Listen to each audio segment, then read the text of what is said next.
तो हेलो दोस्तों, आज इस वीडियो में हम लोग देखेंगे कि इलेक्ट्रिकल वायर पे जो बार्स बैठती है उन्हें इलेक्ट्रिक शॉक क्यों नहीं लगता। इस टॉपिक के ऊपर हम लोग बात करेंगे। तो दोस्तों, इस टॉपिक के बारे में इलेक्ट्रिकल इंटरव्यू के अंदर क्वेश्चन पूछा जाता है, तो इस क्वेश्चन को हम लोग डिस्कस करते हैं। तो अगर उस और भी एक सवाल होता है, अगर उस वायर पे कोई भी इंसान बैठ जाए तो उसे इलेक्ट्रिक शॉक लगेगा या फिर नहीं लगेगा, वो भी हम लोग देखेंगे। तो वीडियो को लास्ट तक देखिएगा। तो दोस्तों, बार्स को इलेक्ट्रिक शॉक क्यों नहीं लगता, इसके पीछे टोटल दो रीज़न है। तो दो रीज़न है, तो वन बाय वन हम लोग इस रीज़न को देखेंगे। तो पहला जो रीज़न है वो है क्लोज लूप। वो है क्लोज लूप। तो क्लोज लूप मीन्स करंट को फ्लो होने के लिए क्लोज लूप होना जरूरी है। मतलब अगर कोई भी सर्किट में करंट फ्लो हो रहा है, मतलब उस सर्किट कंप्लीट है, उस सर्किट क्लोज है। तो दोस्तों, हमारे जो ओवरहेड और ट्रांसमिशन और डिस्ट्रीब्यूशन लाइन का जो वायर होती है, उसके अंदर कोई भी इंसुलेटेड कोटिंग नहीं रहता। कोई भी क्या रहता है, इंसुलेटेड कोटिंग कोई भी नहीं रहता है। इस वायर को हम लोग इस वायर को हम लोग कभी कभी बार नॉन इंसुलेटेड कोटिंग भी बोला जाता है। मतलब हमारा जो ट्रांसमिशन लाइन होता है या डिस्ट्रीब्यूशन लाइन होता है, उसके ऊपर कोई भी इंसुलेटेड कोटिंग नहीं रहता है। मतलब कोई भी पंखी या चिड़िया अगर उस वायर के ऊपर बैठती है तो हो सकता है वो फेस वायर के ऊपर बैठी हो।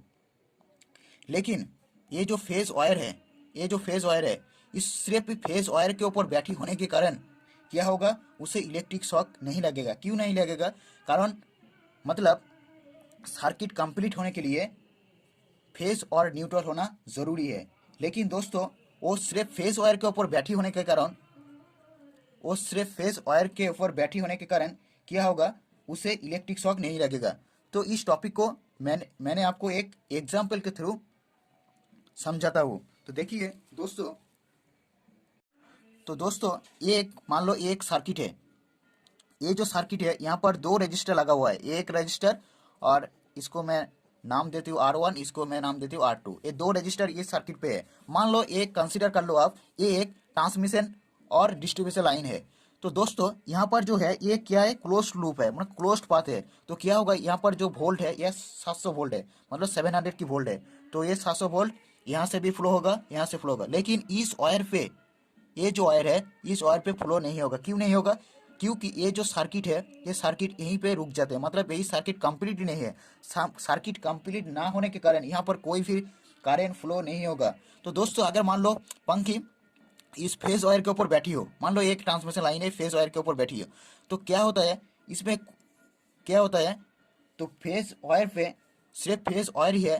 न्यूट्रल ना होने के कारण, मतलब न्यूट्रल ना टच करने के कारण क्या होगा, उसे कोई भी करंट फ्लो नहीं होगा और वो पंखी सेफली बैठती है, सेफली बैठ जाती है उस वायर के ऊपर। तो दोस्तों, अगर जिस चिड़िया या पंखी उसका पूछ, मतलब जो चिड़िया बड़ा होता है उसका पूछ थोड़ा, पंख थोड़ा बड़ा होता है, तो क्या होता है, जब वो कोई ट्रांसमिशन या डिस्ट्रीब्यूशन लाइन के ऊपर बैठती है, अगर वो पंख फैलाया तो फेस टू फेस, तो यहाँ पर एक फेज है, यहाँ पर एक फेज है, तो फेस टू फेस टच होने के कारण क्या होता है, यहाँ पर एक शॉर्ट सर्किट की कंडीशन क्रिएट होता है। शॉर्ट सर्किट की कंडीशन क्रिएट होने के कारण क्या होता है, उस पंखी को या चिड़िया को मौत हो जाती है। इसके कारण कारण यहाँ पर शॉर्ट सर्किट की कंडीशन क्रिएट होता है, इसलिए वो मर जाती है।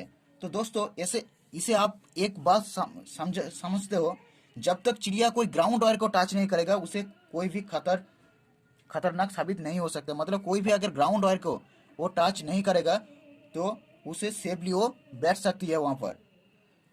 तो दोस्तों, ये तो बात हुई क्लोज लूप की। इसका जो दोनों रीजन है, ये तो पहला जो रीजन था वो है क्लोज लूप की। इसके बाद आते हैं हम लोग जो दूसरा नंबर जो रीजन है वो है, दूसरा नंबर जो पॉइंट है वो है पोटेंशियल डिफरेंस। वो है क्या, पोटेंशियल डिफरेंस। इस टॉपिक के ऊपर बात करेंगे, पोटेंशियल डिफरेंस के ऊपर। पहला जो था वो क्लोज लूप था, इसके ऊपर पोटेंशियल डिफरेंस। तो पोटेंशियल डिफरेंस मीन्स डिस्टेंस के साथ वोल्टेज को वेरी होना, मतलब वोल्टेज को चेंज होना। अगर कोई भी ये यहाँ पर जो वोल्टेज है, यहाँ पर जो वोल्टेज, ये जो डिस्टेंस है, इस डिस्टेंस के साथ वोल्टेज को वेरी होना, इसको हम लोग पोटेंशियल डिफरेंस कहते हैं व बोलते हैं। तो दोस्तों, पोटेंशियल डिफरेंस, तो जैसे कि जो हमारा चिड़िया है वो ट्रांसमिशन या डिस्ट्रीब्यूशन लाइन के ऊपर दोनों पैर रखती है। मतलब ये मान लो एक ट्रांसमिशन लाइन है, यहाँ पर कोई भी चिड़िया बैठी है तो क्या यहाँ पर दोनों पैर रहेगा? तो इस जो दोनों पैर मतलब यहाँ पर एक चिड़िया का एक पैर है, यहाँ पर एक पैर है, तो ये जो दोनों पैर है इस दोनों पैर के डिस्टेंस में जो वोल्टेज डिफरेंस है उसको हम पोटेंशियल डिफरेंस बोल सकते हैं। बट दोस्तों हमारा जो चिड़िया होती है उनका पैर का जो रेजिस्टेंस है मतलब वो ट्रांसमिशन या डिस्ट्रीब्यूशन लाइन से बहुत ही ज़्यादा होती है, लगभग 1 मेगा ओम तक होती है। हमारा जो चिड़िया है उस चिड़िया का जो उस पैर का जो रेजिस्टेंस है मतलब इलेक्ट्रॉन को फ्लो होने का जो प्रिवेंट मतलब बाधा देने का जो प्रिवेंट है वो 1 मेगा ओम तक है। तो 1 मेगा ओम तक होने की वजह से क्या होता है, मान लो एक आपको एक सर्किट के थ्रू समझता हूँ। मान लो एक सर्किट है, यहाँ से यहाँ तक एक सर्किट है, एक ट्रांसमिशन लाइन मान लो।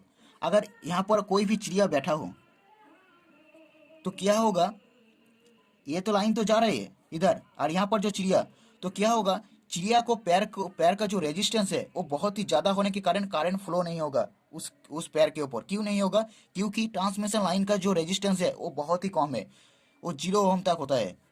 ट्रांसमिशन या डिस्ट्रीब्यूशन लाइन का जो रेजिस्टेंस है वो 0 ओम तक होती है, क्योंकि हमारे जो करंट होती है वो ऑलवेज क्या करते हैं, ऑलवेज लो रेजिस्टेंस पाथ को फॉलो करते हैं। मतलब जहाँ पर ही करंट क्या करते हैं, जहाँ पर ही वहाँ पर जहाँ पर ही उसे लो रेजिस्टेंस मिलेगा मतलब रेजिस्टेंस कम मिलेगा उसी पाथ पे वो फ्लो होगा। यहाँ पर जो पंखी बैठा है या चिड़िया बैठा है उस पैर का जो रेजिस्टेंस है वो बहुत ही ज़्यादा है, तो क्या करेगा करंट उस पैर से ऊपर मतलब उस बॉडी के अंदर नहीं फ्लो होगा, उस ट्रांसमिशन लाइन के ऊपर फ्लो होगा। तो इसका होने के कारण ये जो चिड़िया है वो सेफली बैठता है इस वायर के ऊपर, उसे कोई मतलब इस यहाँ पर पोटेंशियल ग्रेडियंट का कंडीशन सिचुएशन नहीं क्रिएट होता, इसलिए वो पंखी सेफली बैठता है, वो बच जाती है। तो यही दो मुख्य रीजन था, एक था क्लोज लूप, दूसरा जो पॉइंट था वो है पोटेंशियल डिफरेंस। पोटेंशियल, ये दो मुख्य कारणों की वजह से हमारा जो पंखी है वो ट्रांसमिशन या डिस्ट्रीब्यूशन लाइन के ऊपर सेफली बैठता है, मतलब वह उसे कोई इलेक्ट्रिकल शॉक नहीं लगता। अगर इस वायर पे कोई भी इंसान बैठ जाए मतलब अगर कोई इंसान एक फेस वायर के ऊपर लटक जाए तो उसे कोई भी करंट नहीं लगेगा, लेकिन वो जैसे ही वो ग्राउंड को टच करेगा मतलब ग्राउंड को छुएगा तब भी उसको शॉक लगेगा। तो यही था इस टॉपिक के बारे में आज जानकारी। तो आई होप इस टॉपिक के बारे में आपको कुछ बेहतर जानकारी मिली होगी। तो दोस्तों इस वीडियो को लाइक करें और इस चैनल पर आपको इस टाइप का क्वेश्चन मतलब इलेक्ट्रिकल इंटरव्यू रिलेटेड क्वेश्चन आपको मिलते रहेंगे, तो इस चैनल को सब्सक्राइब करें। तो दोस्तों मिलते हैं नेक्स्ट वीडियो पर।